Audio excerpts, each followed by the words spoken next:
કે મારી જોડે સાથે જે અહીંના નાના કાપરાના પૂર્વ સરપંચ હીરાભાઈ દેસાઈ ઉભા છે, એ હીરાભાઈ દેસાઈ આ જમીનના દાતા છે. જ્યારે ત્યારે સમયે જ્યારે ભુવાજી કોરસીભાઈ આ જગ્યા ઉપર આવ્યા ત્યારે ભુવાજીની સાથે એમના સારા સંબંધ અને એમણે આ હીરાભાઈ દેસાઈએ આ જમીન અહીંયા અર્પણ કરેલી છે. આ ધામમાં જહુ ધામ અને લાખો ધામ અને રઘુનાથપુરી આશ્રમ બનાવવા માટે એમણે જમીન આપેલી છે. જેમણે જમીન અર્પણ કરી છે એવા સરપંચશ્રી સાથે આપણે વાતચીત કરવાનો પ્રયત્ન કરીશું.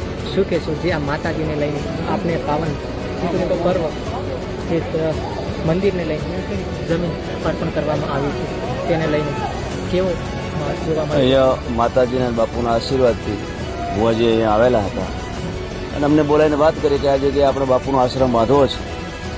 તો અહીંયા અમારા કંઈક આગલા જન્મના પુણ્ય હશે વડવાઓના.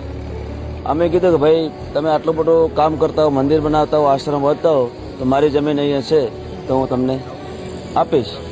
આ જમીન મેં વેચાથી લઈ અને બક્ષિસ આપીશ.